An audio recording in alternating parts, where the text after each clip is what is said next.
Amigas y amigos, Escriturarte para el día de hoy les tiene en primera instancia a la doctora María Fernanda Penilla, invitándonos a visitar la Biblioteca Pública Departamental Jorge Garcés Borrero, donde ella es su directora, y nos muestra todo lo que se tiene para la familia en general, adultos mayores, jóvenes y niños, pero que sea ella quien les haga la invitación con respecto a toda la programación de nuestra Biblioteca Pública Departamental.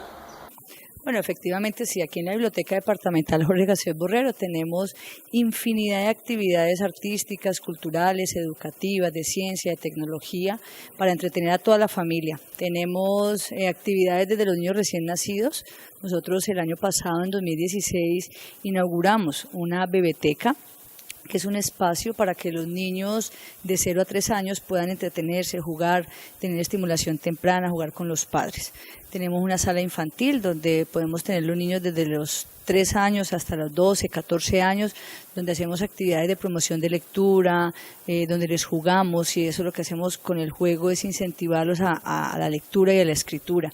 Tenemos allí en la sala infantil muchos programas y actividades de promoción, como tenemos arrullo de palabras, tenemos la hora del cuento, en las fechas especiales como el Día del Niño, como en el Halloween, en diferentes momentos hacemos otras actividades también muy importantes donde enseñamos a los padres cómo acercarse a los niños, buscar identificarse a través de los sentidos, del tacto, del olfato con los padres.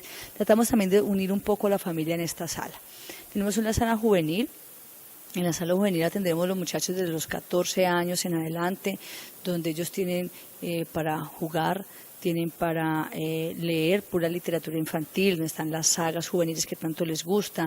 Tenemos literatura en otro idioma, también hoy en día los muchachos hablan un segundo hasta tercer idioma, tenemos libros en diferentes idiomas.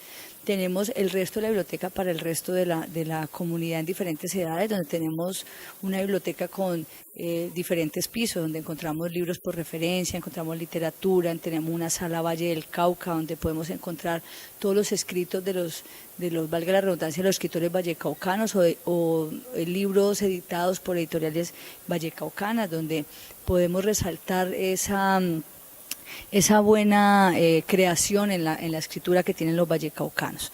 Tenemos sala de literatura, tenemos sala de idiomas, tenemos diferentes salas, tenemos la hemeroteca donde las personas pueden venir a leer revistas, leer el periódico del día o buscar por algún tipo de investigación un periódico, un diario antiguo. Tenemos revistas, las modernas y las antiguas. Por ejemplo, aquí en la biblioteca tenemos la revista Cromos desde que nació. Ni la misma revista la tiene porque ellos, ustedes saben, sufrió un proceso donde se les quemó la empresa hace unos años, bastanticos años, pero nosotros conservamos aquí en la biblioteca toda la edición desde la primera hasta la última de la revista Cromos, y así ustedes pueden encontrar infinidad de periódicos como El Caleño, que ya no existe, aquí en la biblioteca, ya que para el tema de lectura y escritura tenemos infinidad de espacios donde podemos entretener toda la familia en todas las edades. Y hablando de edades, también tenemos, ya pasando al tema de actividades más de entretenimiento, tenemos por ejemplo para los abuelos, tenemos un programa muy bueno que se llama Abuelos Blogueros,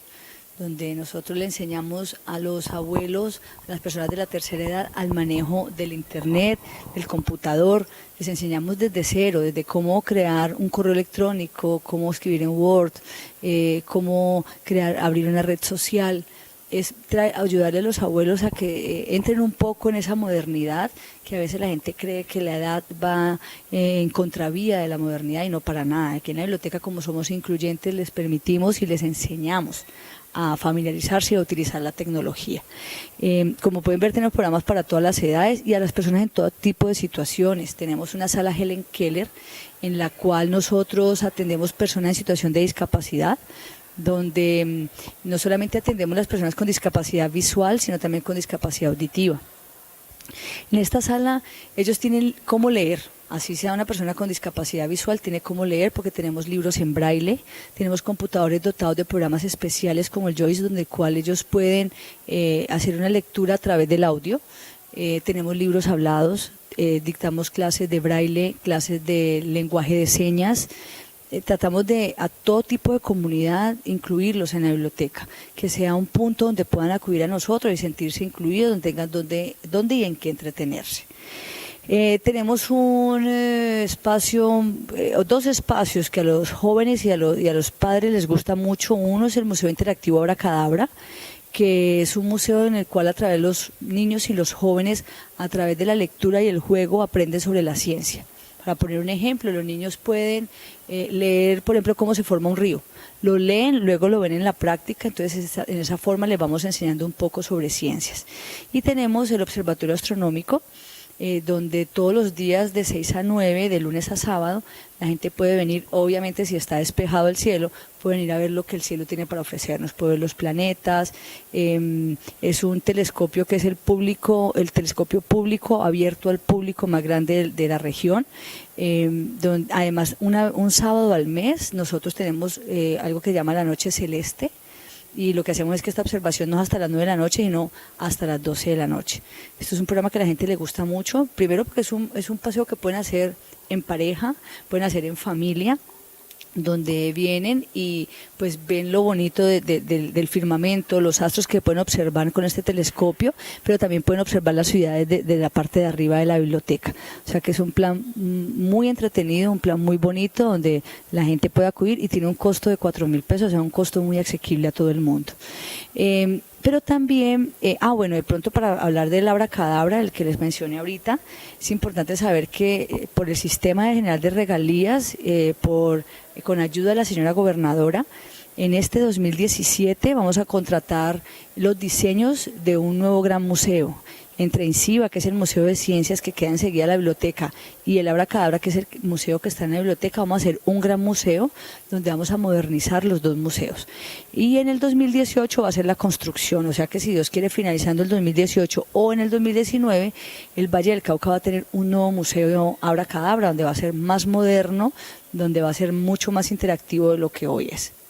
Eso es una buena noticia, es algo que hemos logrado en esta administración, es una inversión que supera los 8.000 millones de pesos que vamos a hacer. También hemos tratado de dar continuidad en esta administración a muchos programas de arte y de cultura que venían, pero además nos hemos tomado el trabajo de aumentarlos. Por ejemplo, está el taller de lectura y escritura, tenemos taller de caricatura, talleres de teatro, que ya venían, los talleres de teatro y caricatura con el Teatro La Torre, los materiales en familia con el Teatro La Torre, pero hemos creado unos nuevos para que la comunidad siempre tenga muchas más opciones de entretenerse, de venir en familia aquí a la biblioteca. Por ejemplo, tenemos talleres de mandalas, para pintura de mandalas o creación de mandalas, tanto para niños como para adultos. Tenemos taller de Lego, hemos creado el taller de Lego donde los niños desarrollan su motricidad fina a través de la construcción de figuras, a través de esos figuritas, cubitos de Lego que tanto les gusta a los niños. Los tenemos aquí en la biblioteca los viernes y los sábados. Tenemos taller de ajedrez. Hemos traído el ajedrez desde finales del año pasado y ha sido un éxito, donde tenemos ajedrez en diferentes niveles, tanto para personas aprendices, como ya a nivel intermedio, como ya personas muy avanzadas. Y una vez al mes, de estas personas que toman el taller de ajedrez, hacemos un torneo interno entre ellos cada mes. Tenemos cerámica, tenemos pintura, hay también talleres para formación de la familia, para mejorar las relaciones en familia. Tenemos títeres, tenemos cine gratuito. Nosotros en la biblioteca tenemos cine gratuito todos los días, de lunes a sábado a las 6:30 de la tarde, y los domingos al mediodía, matiné para los niños. Tenemos, y ahorita para este mitad de año vamos a tener las vacaciones. Nosotros tenemos acostumbrados a los vallecaucanos a nuestras bibliovacaciones creativas, pero este año tenemos la misma bibliovacaciones, tenemos otro taller de arte, magia y color, y tenemos construcción de legos para vacaciones. Tenemos 3 ofertas en las vacaciones para los niños en las vacaciones escolares.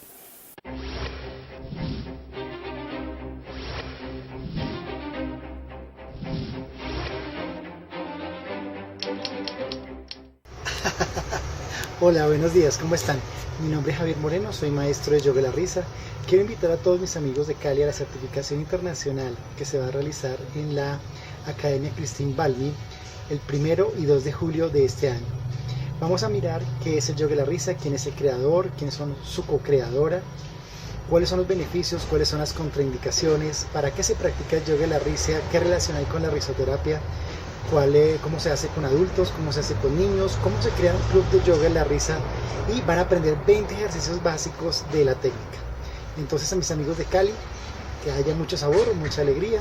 Nos vamos a ver entonces ese fin de semana. Recuerden, Javier Moreno, maestro de yoga de la risa. Los espero, los datos van a estar al final del video. Muchas gracias, chao, chao, invitadísimos. Ahora veremos a el viejo Gus, que nos hace una invitación muy especial al primer concurso de poesía infantil, y además nos muestra dos de sus técnicas, la monotipia y la plumilla a mano alzada. Veamos este hombre, guerrero del camino, que aprendió en París y viene a traer todos sus conocimientos desde hace muchos años aquí en Colombia y especialmente en Cali, Valle del Cauca. Veámoslo. Buenos días, bienvenidos a este espacio cultural. Mi nombre es Viejo Gus, artista espontáneo, callejero. El arte lo aprendí en las calles de París en el año 1970. Lo que ustedes están viendo es monotipia, simetría, plumilla mano alzada, que son las técnicas que manejo. Estoy invitando también para un concurso de pintura de poesía infantil que voy a elaborar en el Café Valparaíso a partir del 15 de junio hasta el 15 de julio.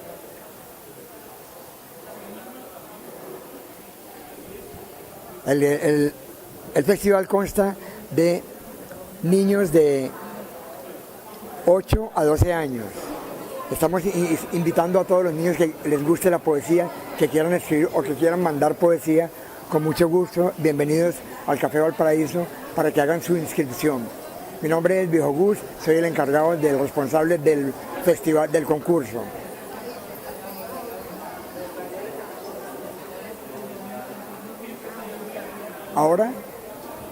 Ahora esto es lo que voy a mostrarles, cómo trabajo la tinta china desde 1970. Esto es monotipia.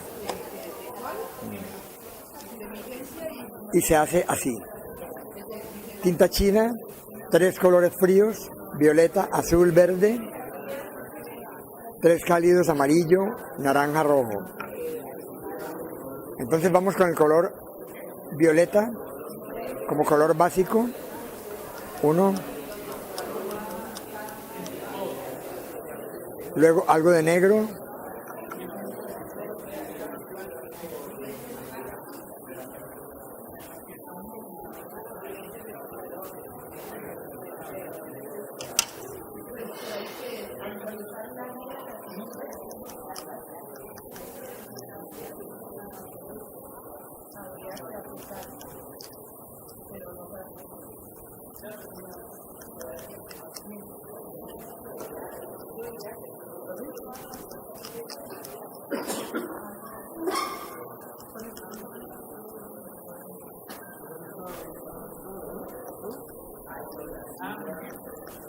Tenemos 3 colores fríos y 3 colores cálidos.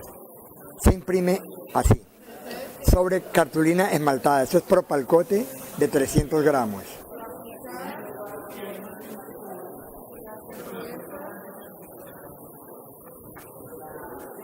Esto es monotipia.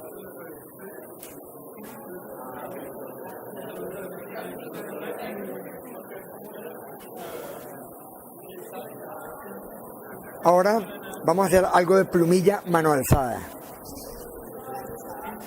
La plumilla es una herramienta muy antigua. Nació en China con la caña.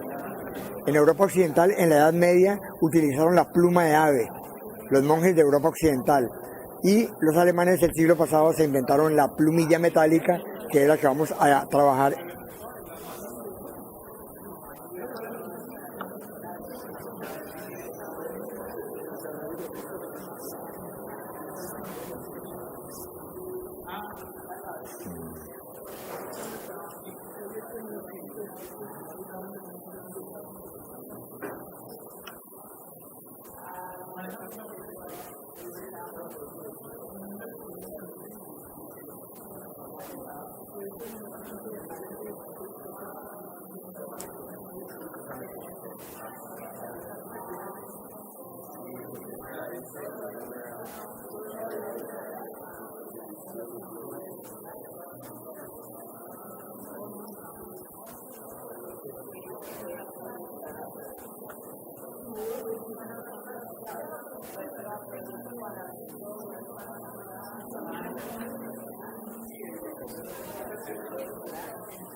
Esto es plumilla mano alzada.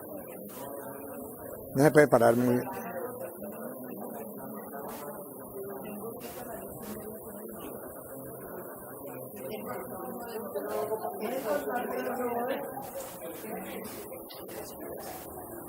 Bueno, muchísimas gracias. Mi nombre, les repito, es Viejo Gus. Antiguamente era Gustavo Hincapié Reyes, pero desde 1970 opté por este seudónimo Viejo Gus. Desde esa época trabajo en los parques, en las ciudades, en las universidades y en cualquier lugar.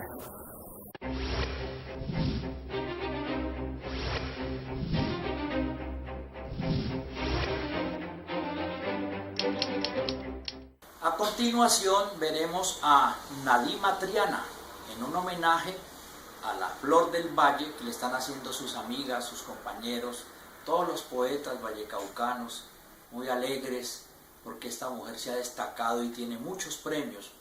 Y vamos a escucharle en su propia voz, iniciando con Estoy Alegre y terminando con Vino Rojo. Por supuesto, el recital duró muchísimo más, pero queremos hacerle esta nota especial a ella. Les voy a saludar con el poema que está diciendo en este momento lo que estoy sintiendo. Este poema se llama Estoy Alegre. Alegre de verlos a ustedes, de no estar sola. Estoy alegre de vivir, de saber que puedo pensar, que nada ni nadie me detiene y tengo alegría de juventud. Alegre como campanas al viento, como castañuelas, como mariposa en primavera. No sé por qué, pero estoy alegre, alegre. El viento besa mi piel, la brisa juega con mis cabellos, mi planta acaricia la tierra. Y de todas maneras, estoy alegre, alegre de mirar y ver, de gozar de todos los sentidos, de no estar sola. Por eso canto y estoy alegre. Alegría, alegría que sale por los poros, alegría contagiante, entusiasmo de servir y saber estar alegre. Dios se manifiesta en la alegría, en la frescura de las aguas, en el clarear de la aurora. Es por eso que estoy alegre, alegre como flor en primavera, como pescador con su atarraya llena. Y yo, con las manos vacías, con tener lo que tengo, estoy alegre, alegre, muy alegre. Gracias. 4 preguntas. 4 preguntas. ¿Dónde vives, poeta? En la casa de mis sueños, la que tiene una ventana con mirada al infinito, por donde entran siempre mirlas, turpiales y sinsontes. ¿Amas acaso? Amo la vida, sí, el valle, la cascada, el bosque, la ciudad, sus gentes sinceras y toda divina creación. ¿Con qué sueñas tú? Con un mundo mejor, donde donde reine el amor, donde la paz y la honestidad sean el pan que no falte en la mesa de ningún hogar. ¿De dónde eres? Ay, no digo de Cartago. De la luz del sendero, de un país maravilloso, donde florecen las sonrisas y coleccionamos alboradas y retoñan amaneceres. Ahí les presento uno. Corren los niños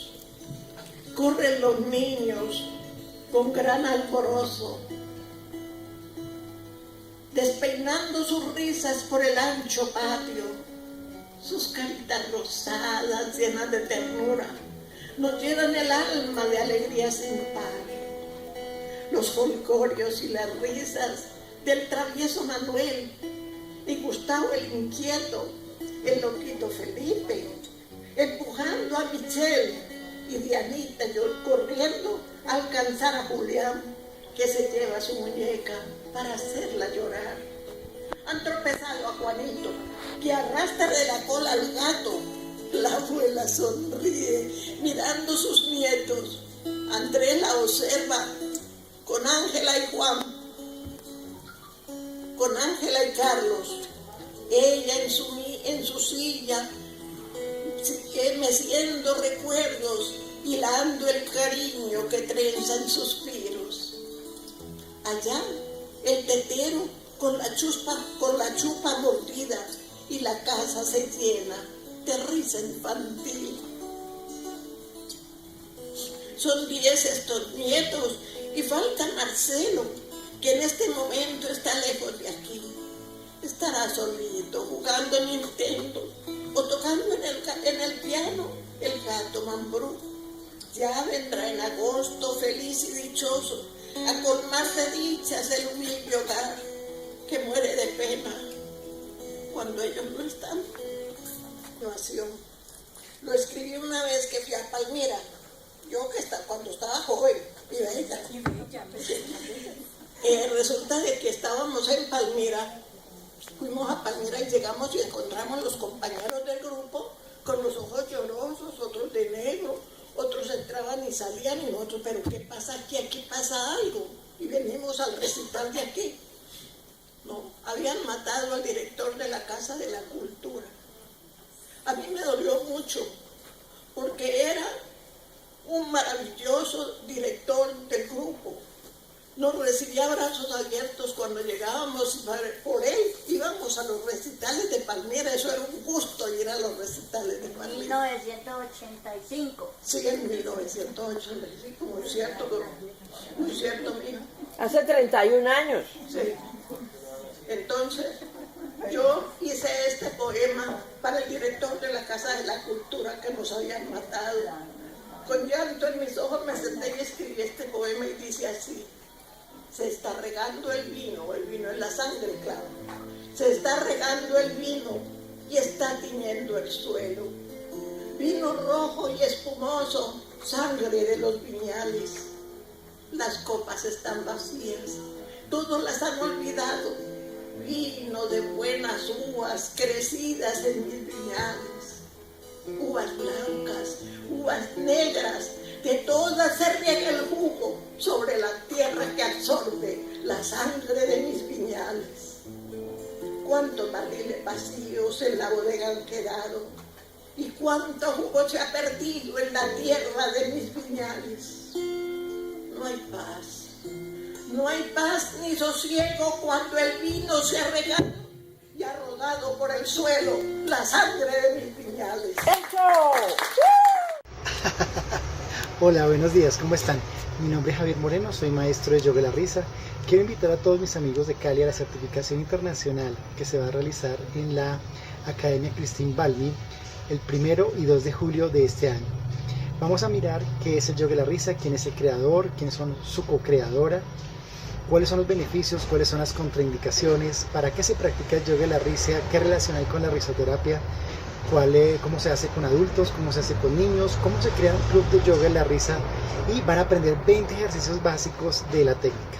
Entonces, a mis amigos de Cali, que haya mucho sabor, mucha alegría. Nos vamos a ver entonces ese fin de semana. Recuerden, Javier Moreno, maestro de yoga y la risa. Los espero, los datos van a estar al final del video. Muchas gracias, chao, chao, invitadísimos. Ahora tendremos al artista plástico y visual Anthony Echeverry Díaz presentando la obra Mundos Paralelos del artista Jairo Rosas, un hombre que hizo esta exposición en el centro comercial Acuarela de aquí de Cali, y hoy queremos que ustedes vean qué maravillosa obra. Continuando con el ciclo de entrevistas sobre propuestas artísticas en Santiago de Cali, nos encontramos con el maestro Jairo Rosas Miranda. Maestro, muchas gracias por acompañarnos esta tarde. Gracias a ti, Antonio. Vamos a pasar un momento hablando sobre la producción del maestro Jairo Rosas, pero específicamente hay un punto, digamos, en la ciudad, en Santiago de Cali, en la producción de arte de nuestra ciudad, que nos interesa como las tendencias, las posibilidades diferentes de la producción de obra y, por supuesto, dentro de esas tendencias o esas propuestas, cómo los artistas nos hemos, digamos, acomodado, amoldado, propuesto, intensificado producción sobre determinadas categorías del arte. No es un secreto, para Santiago de Cali, los desarrollos artísticos básicamente en 3 módulos que hemos venido trabajando en anteriores programas, entre los cuales se destacan lo academicista, las escuelas desde 1937 en Santiago de Cali con producción, digamos, muy similar o emulada a lo que se producía en las escuelas de bellas artes de la escuela italiana, de la escuela española. Y obviamente después estos desarrollos que vienen a partir de la situación de la industrialización y del desarrollo propio de la historia del arte en nuestro país, donde el modernismo causa un furor magnífico y produce, digamos, este estallido de artistas que hemos conocido y que hemos disfrutado, que han sido influencias para nosotros o que de alguna forma también han sido un choque frente a los cambios que han venido. Y nuestra tercera etapa, que obviamente estaremos más adelante en otros programas hablando sobre ellos, sobre cómo la contemporaneidad irrumpe el espacio en Santiago de Cali, cómo las academias vienen esos quiebres, esas luchas, la muerte del arte, la muerte de la pintura, estas discusiones alrededor sobre lo que es o no debería ser arte. Pero en este momento contamos con la magnífica posibilidad de encontrar a uno de sus artífices, a uno de sus artistas propios en el desarrollo de producción, y es el maestro Jairo Rosas Miranda, que él expresaba en una entrevista anterior y en una exposición que logramos hacer anteriormente, donde le preguntaba sobre qué era el arte para él. Él respondía que el arte es la expresión de mi vida. Entonces el maestro Jairo Rosas nace en Bucaramanga. Maestro, ¿cómo es tu encuentro con Santiago de Cali? Accidentado. Accidentado. Ese es un Cuéntanos por qué. accidente. Yo venía a estudiar en Bucaramanga y empecé estudiando medicina. Sorpresa. Sorpresa. Y terminé estudiando artes porque realmente me gustaba. Claro. Era el estudiante de la clase de 4º bachillerato en la época nosotros de biología y de anatomía, y me defendía muy bien. Y un pariente me trajo al Valle con una propuesta y terminó muy mal la propuesta, y a Tuluá, y de Tuluá terminé en Cali. Me encontré con el papá de un amigo y me dio la mano durante 3 meses. A él le agradezco muchas cosas también. Tú vienes de una escuela académica, ¿cuáles son tus inicios en el arte? ¿Cómo empiezas a tener contacto con este bello oficio? Como era viajante a dedo, era de las cosas más interesantes. En esa época se podía viajar a dedo y se pagaba con los apuntes que uno hacía. Era muy fácil ver la naturaleza y sentir la naturaleza. De hecho, eso fue el trabajo más importante. Algo que te ha marcado, ¿no? Sí, El efecto de la naturaleza exterior e interior personal te ha marcado. Y me identifico mucho por ello porque tuve un maestro llamado Segundo Agelvis, un gran representativo del arte del Valle, y Mantilla Caballero. Entonces tuve 2 ponentes muy buenos como docentes y como grandes amigos, y creo que han sido una influencia fuerte para mí. Magnífico. Tú has navegado por varias técnicas. Sí. Me manejas, por no decir la gran mayoría, todas las técnicas artísticas. Y viendo tu exposición que estaba en el centro comercial Acuarela, observábamos también la especialidad, digamos, y la profundidad en el tema de las transparencias con el acrílico. Cuéntanos de tu experiencia con el acrílico. El acrílico también es un accidente. Estaba aquí en el Valle y había una papelería muy famosa en su época que hoy desapareció. Y entonces hubo una promoción de acrílicos y yo terminé comprando el lote de acrílicos. Empecé a ensayarlo muy rápido, secaba rápido, pero se identificaba mucho con lo mío. Era un poco tosco, ordinario. Después aparece un muralista mexicano que se quiebra él económicamente y tiene una cantidad de frascos de acrílicos y terminé cambiándole por una Material. cama, me acuerdo, una feria de eso.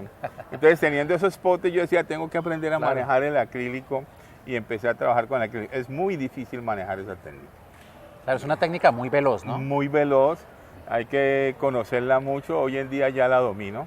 Yo diría que soy el único que la domino y me siento muy orgulloso de trabajar la técnica porque puedo trabajarla muy fundida, que la gente cree que es aerógrafo, o muy en pincelada o muy en espátula. Entonces el acrílico cuando enfría, que es su término exacto de enfriamiento, condición. uno le dice el secado, empatar el color no es fácil, es muy complejo, entonces hay que cogerle como su punto y su cobertura a él. ¿Cómo define su pintura? Mi pintura, yo diría que es romántica, yo diría que es llena de paz, yo diría que es de tranquilidad.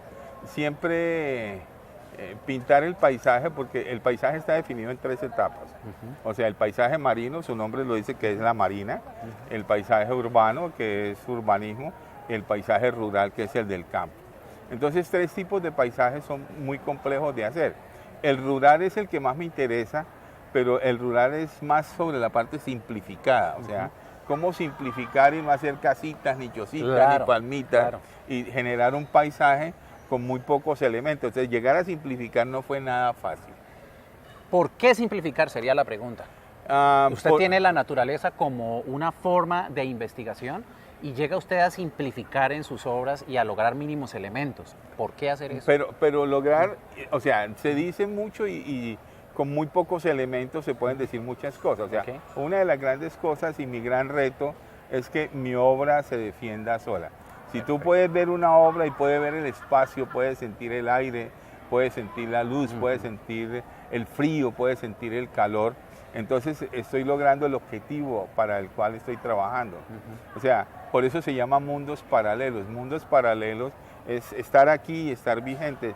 Siempre he creído que la naturaleza tiene otros elementos que no podemos traspasar, pero que están vigentes al lado nuestro. ¿Qué es lo que vamos a observar con los televidentes? La primera imagen que encontramos ahora en sus pantallas. Entonces, aquí encontramos esta serie Mundos Paralelos. Mundos Paralelos. Esa es una obra que mide 50 por 70, es en acrílico y tiene 2 cosas muy curiosas. Es el tiempo. O sea, el tiempo para mí es importante porque el tiempo evoluciona. O sea, aquí estamos aquí en ese momento y 5 minutos después ya no existe. ¿Sí?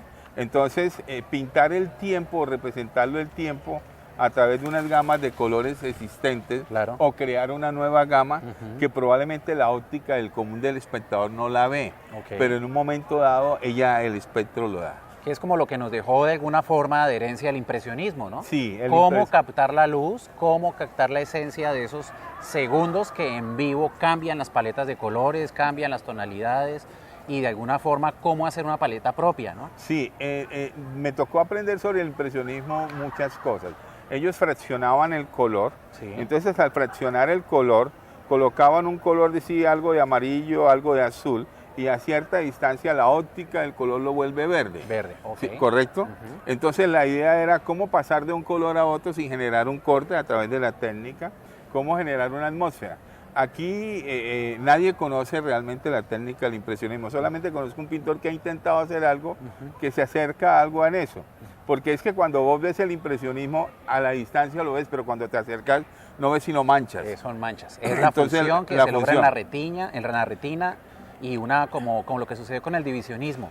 No es el aplicar el verde en este caso. No es aplicar. Es lo que el ojo logra traducir de esa experiencia, de esos 2 tonos. Y entonces en mi caso es buscar como un nuevo contexto del color. La gente está acostumbrada a ver los colores muy puros. La naturaleza tiene los colores puros y bellos, pero cuando tú los pintas el concepto es otro. Entonces es crear a través del mismo concepto de la naturaleza, porque la naturaleza lo dice todo, un nuevo lenguaje, una nueva visión. O sea, siempre ella nos está aportando constantemente cosas nuevas. Por ejemplo, la segunda imagen.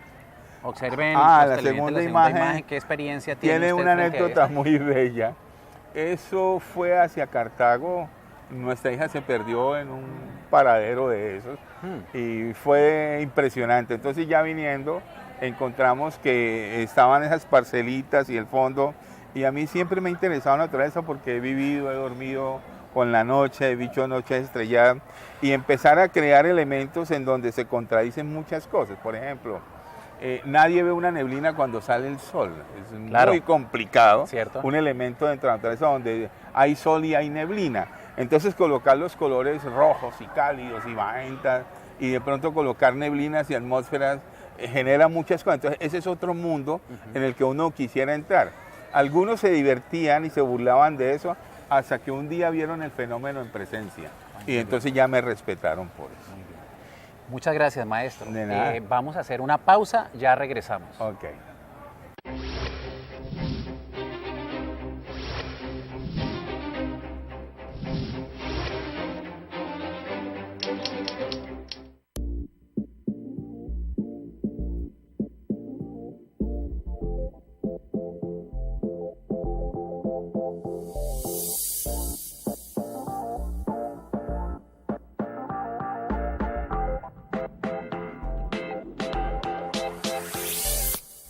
Canal Universitario, el canal de la Universidad del Valle. Continuando con nuestro gran charla y nuestro momento agradable con el maestro Jairo Rosas, el maestro hablaba sobre esa forma de captar estos ambientes, estas veladuras y sobre todo estas neblinas, la posibilidad de ver el horizonte mucho más allá en perspectiva aérea, ¿no, maestro? Sí, correcto. Entonces, podríamos como completarle la información a los televidentes sobre la perspectiva es muy complejo, aérea. o sea, cuando tú pintas neblina es un intangible. Okay. O sea, es tal vez de los elementos más intangibles que hay para pintar, porque tú lo ves y de pronto lo sientes, pero no los puedes tocar. Y entonces pintar significa trabajar muchas capas de veladura y crear ese espacio visual para que la gente pueda entender que es una neblina. La neblina tiene un concepto misterioso, porque tú no sabes qué hay. O sea, he tenido, por ejemplo, viajes por tierra en donde no alcanzo a ver en una neblina más de 2 metros y me genera a veces expectación. Sí, y uno nunca sabe qué va a pasar a pesar de tener cómo iluminar. He dormido en espacios donde uno no se imagina, he dormido 3 metros bajo tierra también, en las tumbas esas indígenas por allá, y que me impresionaban mucho y con neblina, y uno dice, pero ¿qué sucede aquí? Entonces uno siente presencia, siente cosas, pero las percibe, pero son difíciles de representar. Entonces al simplificar la naturaleza te está mostrando cosas, pero cómo decirlo, es cómo llegar al público. Entonces yo no podía trabajar con los mismos colores, necesitaba crear colores nuevos, necesitaba crear mi propia materia del color y mi propia técnica. Y llegué a la conclusión que el acrílico me aportaba eso. Claro, la velocidad es la velocidad es importante. Y eso nos obligaría como a preguntarnos cómo planteas tus paletas, ¿cierto? Es la pregunta casi obligada para un pintor. Tiene 2 cosas. Uno, trabajo con los 2 brazos, porque cuando estoy aquí manchando con ese necesito fundir, entonces con la otra voy fundiendo, voy llenando. Obviamente necesito, algunas veces utilizo retardadores, otras veces no. Todo depende del gran formato de la pieza. En la pieza, entre más grande, para mí es más fácil, entre más pequeña es más compleja. Claro. Sí, o sea, porque yo puedo tener más facilidad para llevar el peso. Lo que sí necesito es una velocidad en el brazo muy precisa y no ensuciar el color. O sea, necesito pasar de un color a otro, hacer una transición y que el color vaya hablando. Entonces, obras mías tienen 32 niveles de capas superpuestas, 32 como mínimo, o sea, pero a veces ahí yo arranco después de la 4ª, 8ª capa a empezar a definir. Entonces defino una pieza, una forma nítida, y a partir de las veladuras empiezo a generar los planos. Veamos la siguiente imagen como para explicar este aprendizaje. Esa es una pieza interesante. Es parte de un riachuelo que desembocaba allí, y entonces empezó a manejarse en azules. Esos azules, yo trabajo con una marca especial que es gringa, que me gusta mucho, que la adquirí por accidente un día. Conozco casi todas las marcas de acrílico, una que es en acetona, que me gustaba mucho, que no volvió a salir, pero esa no, esa es un polímero y te permite mucha flexibilidad en la materia. Esta es una pieza con un riachuelo en movimiento, con un rebote arriba en la parte de los árboles y con la veladura. Yo empecé primero con veladuras. O sea que podríamos, como por visualizar un poco al televidente, tiene un boceto, tiene algo muy gris. Sí, inicialmente yo hacía bocetos sobre papel. Y entonces hacía los bocetos sobre papel y los bocetos sobre papel aplicaba el estudio de los colores. Entonces aquí va este color, aquí va este color, aquí va este color y aquí voy. Entonces hacía unos medios ensayos y ya cuando me sentía muy seguro dibujaba en grande. Entonces hacía el dibujo real en sauce, en carboncillo sauce. Hablando del caso de la imagen que estamos observando, el riachuelo azul, plantearía primero esto en sauce y ya tiene una paleta estudiada en azules, en verdes, de aproximadamente 32 tonalidades. Sí, entonces hay que trabajar con paletas de 6 colores, entonces son 3 paletas de 6 colores, los fríos, los intermedios y los que van abajo. Y entonces en la medida en que se va trabajando también hay que tener los pinceles exclusivamente porque no puedes mezclar. Mezclar colores en los pinceles. Se te va ensuciando, entonces tenés que tener baldes de agua, y un ayudante que te limpia toda hora. Eso es magnífico. Una locura. Continuamos viendo la siguiente paleta. Es paleta. más o menos la misma pieza, pero en otro tiempo. Si tú la observas y la regresas, esta está en rojo. Claro que sí. Esta está en azul. Entonces, por ejemplo, un día se fue para la Cámara de Comercio de Bogotá. Creo que pertenece a Carlos Muñoz. Magnífico. La compró el actor Carlos Muñoz hace muchos años y creo que pertenece a la colección de él, ¿no? Siguiente imagen. Esta es tal vez la pieza que más me ha demorado. La pieza más compleja está en Nueva York. Me demoré 2 años. ¡Ay, por Dios! Porque no hallaba cómo rematar la pieza, no sentía todavía. Ella me hablaba, yo le metía la mano y nada. Y un día sentado, no me acuerdo dónde estaba, encontré la solución y llegué al estudio y la rematé en 2 horas. Pero me demoré 2 años trabajando, puliéndola, hasta que encontré la solución. Es una pieza más o menos grande, como de 1,70 m por 1 y pico. ¿Y la complejidad, digamos, de esta obra residía en el problema del color? En el problema del color y el problema técnico. Porque Uh-huh. no me hallaba, o sea, todavía estaba en el estudio del color, en el manejo de los reflejos, en las brumas, en los planos, y entonces no encontraba la marca todavía precisa de los acrílicos que me dieran el secado. Entonces cuando secaba y volvía a mojarse, volvía al cangrejo, lo que se llama el cangrejo en la pintura. Siguiente imagen con una atmósfera magnífica. Interesante, de una atmósfera, eso es cuando dormía de camping de noche y entonces los colores eran más azules y decidí volverlos rojos y verdes. En esa misma dinámica. Esa dinámica es preciosa. Esa pertenece a una fotografía que me regaló un amigo que tenía una finca en el Caquetá y entonces me dijo, mira lo que está haciendo ahí, entonces estaban deforestando y me dolió mucho ver mucho árbol deforestado. O sea, la naturaleza cuando se deforesta habla.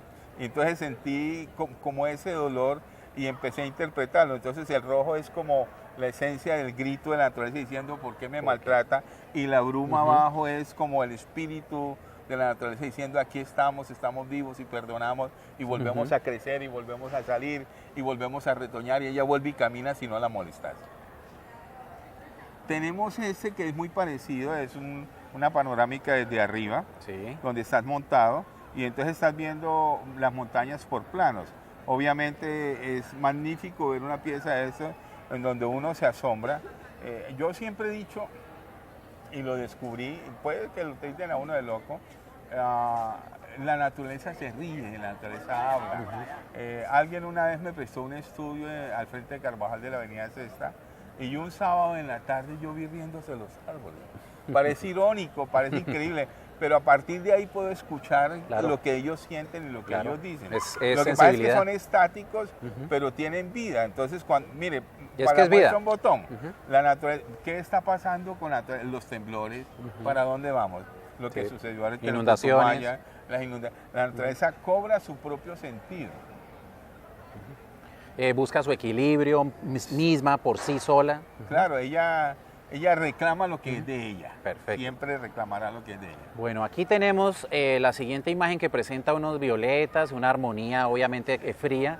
Hay un elemento que ustedes los espectadores han estado observando y analizando y es como estas ventanas.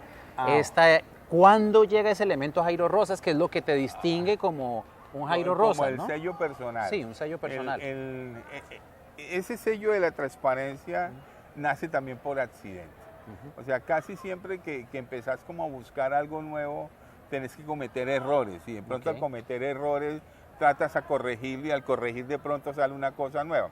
Pero esta parte geométrica es muy chévere porque mi formato en sí es cuadrado, y porque considero que el cuadrado como la esfera es universal, Sí. a partir de ahí salen todas las otras formas como el rectángulo, como el triángulo. Y entonces un día experimentando encontré que traté de subdividirlo con la ley áurea y terminó siendo una transparencia, pero yo tenía el estudio y apareció reflejada la ventana allí. Entonces la ventana, Por la parte de atrás del muy lienzo. parecida al estilo Ok. Kandinsky, cuando apareció la lectura de él lectura. y nace la estación de Kandinsky. Entonces aparece y empiezo a mirar que las cosas se transforman y que me da otro lenguaje. Entonces a partir de allí empiezo a buscar con el acrílico cómo proteger y alterar el color para que me dé eso. Pero, ¿qué es lo que uno siente en la exposición? Siente dos espacios de alteración. Dos ¿no? espacios de alternos. alteración, sí. Ujú. En la siguiente imagen con una paleta más cálida. Eso es pero fíjate que es bruma. Si Sí, tú miras, los totalmente árboles bruma. son rojos, Sí. los árboles, y la bruma es amarilla, o sea, es una contradicción total, porque normalmente todo lo que es bruma es frío, porque lo genera el frío, pero nunca se ve en eso. Casi que se ven brumas en amarillo, es cuando la naturaleza se incendia, se quema. Claro. Aquí no, aquí hay una calidez, aquí hay una sensación de liviandad también. eso, pero yo haría un contexto diferente acerca del color. Yo diría que los amarillos y los rojos en este caso es como la sensualidad de la naturaleza, o sea, hay momentos sublimes en la naturaleza, hay fragmentos de la naturaleza que te dicen que es poesía, Claro. y que son sensuales. Entonces dice, pero habla de sensualidad y erotismo en la naturaleza. Claro Sí. que lo hay. Por supuesto. Y obviamente habla en código, ¿no? Sí, habla en código. colores, en el mismo lenguaje de la naturaleza. En países con 4 estaciones, pues se ve esto de una forma más evidente. En la presente imagen. Esta es una pieza muy hermosa. Creo que tengo la anécdota porque nos fuimos una vez hacia Pichindé, sí. o hacia el Huila a mirar las tomas de las partes indígenas, y alguien nos dijo, nosotros estábamos buscando como un sitio de acampar, y dije, no, allí nomás, y para ellos allí nomás son... ¿sí? Kilómetros de distancia. Son kilómetros de distancia y caminar, entonces nos tocó caminar como 4 horas y media, y al caminar 4 horas y media empezó a salir eso. Entonces, hará 30 años, uno no tenía cómo tomar una fotografía. La fotografía análoga era muy compleja para hacer ese tipo de efecto. Hoy en día aún es muy complejo hacerlo, aún en Photoshop. Claro. Entonces, era captar el camino de los indígenas, el camino de herradura, la esencia que se deja el lastre al caminar. Entonces uno dice, caramba, qué hermoso esto, pero uno vibra con lo que hay. O sea, siempre hay una vibración, la naturaleza te genera mucha vibración. La presente imagen ya vemos como ya una perspectiva implícita en estas ventanas, por decirlo de alguna Ya forma. es ¿Cómo más lo imp- codificas tú? ¿Como ventanas, como elementos compositivos? Siempre la gente lo considera ventana, yo lo considero antes y después, o sea, son dos tiempos. Para mí son tiempos, o sea, son tiempos alternos, o sea, y son siempre, digamos, aquí estamos, y estamos detrás de un árbol que parece precioso, y para mí hay un momento alterno, hay otra dimensión, pueden existir más dimensiones. De pronto no lo percibimos porque no tenemos ese grado de sensibilidad, pero hay gente que es muy sensible y puede percibir eso en la naturaleza. Eso... Y yo tengo ese pequeño tic a veces del sentir. Por ejemplo, este árbol es apasionante, ¿sí? Me encanta mucho. Y este otro te dice, en la medida en que tú ves el árbol, ellos te hablan, su vida. Yo siento que hay detrás de ellos o dentro de ellos un mundo, ¿sí? Magnífico, gracias maestro. Vamos a ir a nuestro último corte y regresamos en esta tertulia con el maestro Jairo Rosas.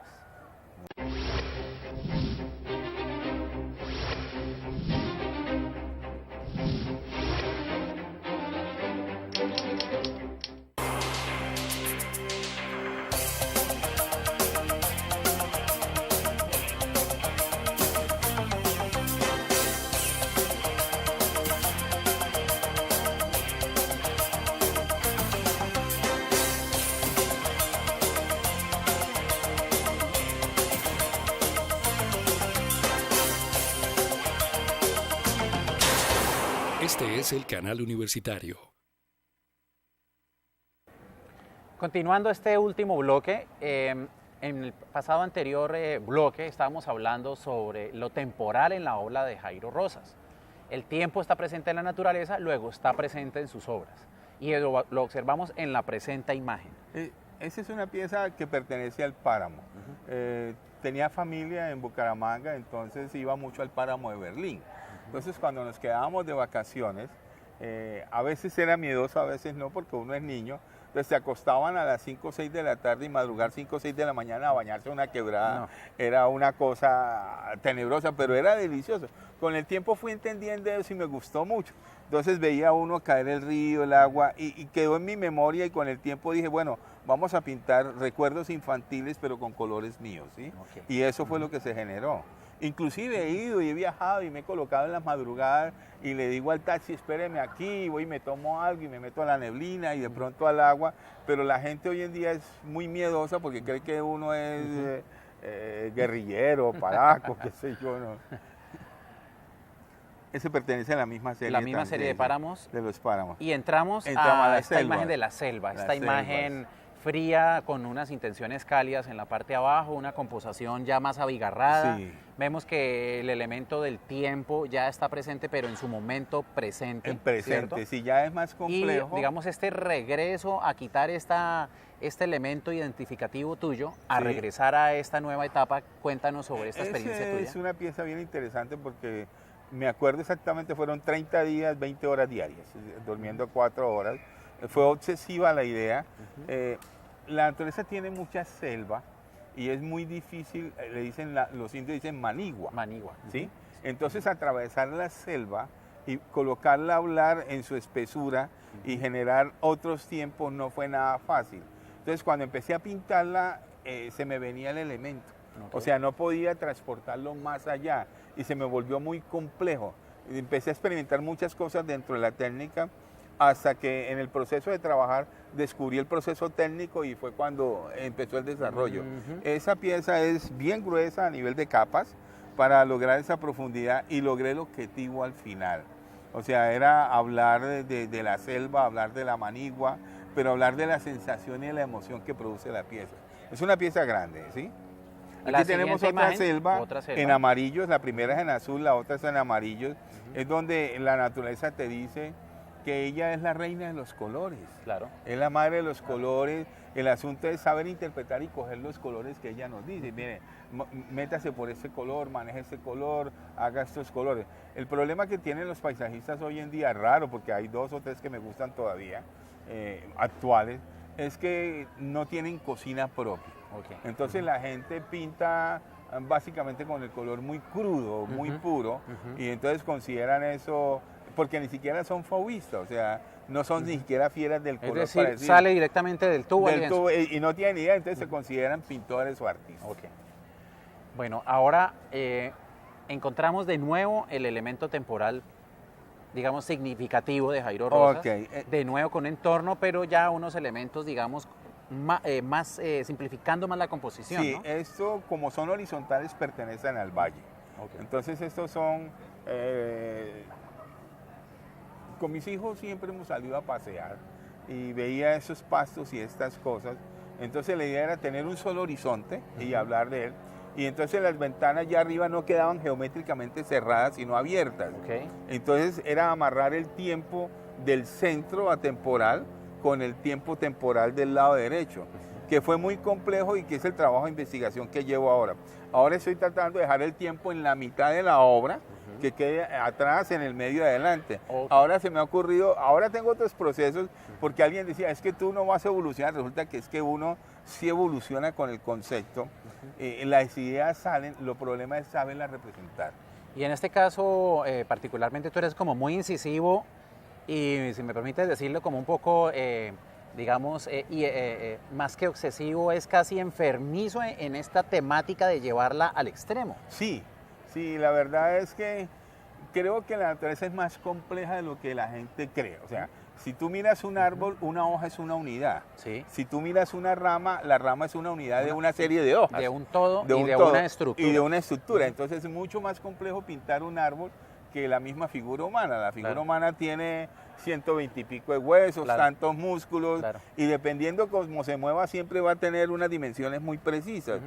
No importa si es largo, ancho o no. Sí, de Pero alguna en la forma naturaleza no. la figura humana es un contenedor Eso, casi que con igual. con un universo, pero la naturaleza es el contenedor de los contenedores. De todo, y Entonces, estamos soportados sobre ella. sobre Entonces, ella. en estos días me decía alguien, es que tú no sabes si no pintar paisaje. Y le dije, ¿y tú dónde estás parado?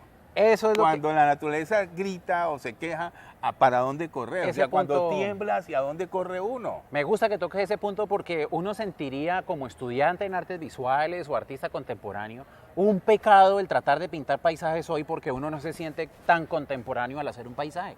¿Cuál es tu opinión sobre ese punto? No, yo creo que yo soy un defensor y seré un defensor del paisaje porque la naturaleza lo es todo. La naturaleza nos aporta los inventos, la naturaleza nos aporta el color, la naturaleza nos aporta la comida, la naturaleza nos aporta todo. Lo que pasa es que le estamos negando el derecho propio a la naturaleza Ok, en sí. O ok. sea, somos tan egoístas que creemos que lo sabemos todo, pero dependemos es de ella. O sea, Muy si bien. la naturaleza no nos da el fruto, no comemos. Si la naturaleza no nos da el agua, no bebemos. Entonces, ¿por qué negar eso? Entonces, el asunto es cómo encontrar un nuevo lenguaje a través de la naturaleza. Y ella nos aporta mucho. De hecho, mi investigación ahora cada vez va evolucionando más. He hecho algunos experimentos con materiales reciclables.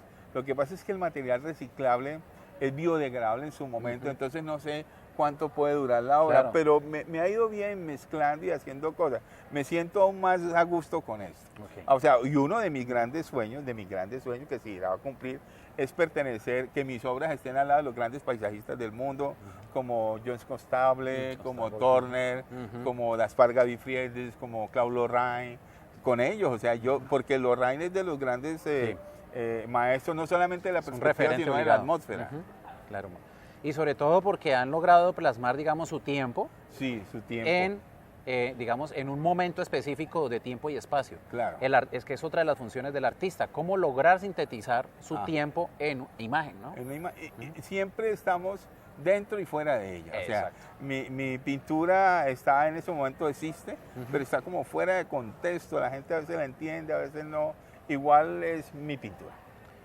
Eso es un punto como, digamos, interesante porque uno miraría la siguiente imagen en rojo con esta barra al lado izquierdo, esta gran La vertical. barra del tiempo en vertical irrumpiendo ese cielo rojo. Ajá. Y empieza ya uno a preguntarse, digamos, en las siguientes imágenes que ustedes están observando ya de recorrido, cómo esa gran óptica tuya va llevando unos nuevos contenidos, Ajá. ¿cierto? A partir no solo de la misma investigación del color, sino en la sensación que tenemos y cómo percibimos la imagen. Sí, yo creo que cuando te sientas a ver, ojalá la gente pudiera acostarse en el pasto y mirar las nubes, y las nubes empiezan a tomar formas y te hablan y te dicen muchas cosas. O sea, una nube te puede transportar a más cosas. Si alguna vez montas en avión y flotas sobre las nubes, Sí. encontrás otras cosas. Claro. El asunto es que no tenemos la sensibilidad nada común, no tenemos sensibilidad nada común para poder sentir lo que nos dice la naturaleza. O sea, Claro. somos extremadamente, uno escépticos, otro egoísta, otros no interpretamos o no sentimos, entonces nos queremos por encima de ella. Pero yo creo que la naturaleza lo es todo, es la esencia de todo, esencia de todo, el gran y contenedor. regresamos a ella como el todo. Claro. Ahora saliendo un poco de tu propuesta artística y contextualizándote dentro de esta Santiago de Cali, ¿cómo ves tú el desarrollo? ¿Qué desarrollo te ha tocado a ti dentro de los espacios de arte? ¿Qué piensas de lo que está sucediendo con otras propuestas de arte en Santiago de Cali? ¿Me preguntas a nivel general o individual? O sea, sería como a nivel general, ¿cómo ves los movimientos artísticos? No tanto como este artista que se destaca, sino qué sucede con nuestra ciudad en cuanto al arte, ¿cómo te yo ha tocado a ti frente a esos creo- espacios? Yo sigo creyendo en lo mío y sé que la obra camina y llega algún día a donde está creada. Pero digamos que las generaciones actuales están mal enfocadas, entran, ellos quieren ver realmente una cosa y las propuestas universitarias son otras cosas. Y el conceptualismo está muy equivocado, parece que los críticos son los artistas y los pintores o los artistas son los que realizan la parte material del concepto que crea el crítico.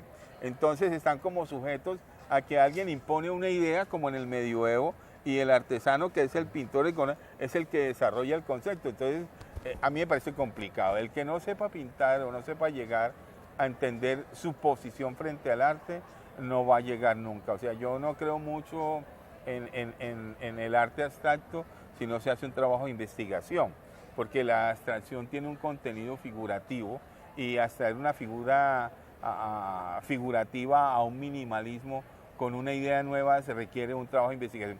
Algo aprendí una vez en un concepto de uno de mis profesores, no voy a decir quién es, me decía, si tú logras pintar 20 veces el mismo huevo, ¿sí? El mismo huevo, la misma forma, y si logras definirlo y que cada huevo sea nuevo y novedoso, has creado un estilo.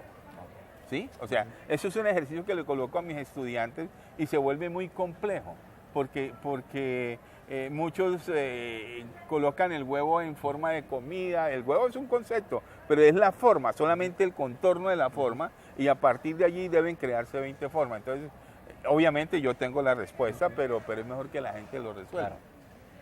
Maestro, pues muchas gracias por esta tarde. Magnífico poder entrar a su desarrollo, a sus creencias, a sus bases, digamos, a su proyecto de vida. Y pues vamos a cerrar este programa y estaremos viéndonos en otras próximas oportunidades. Muchas gracias. Gracias.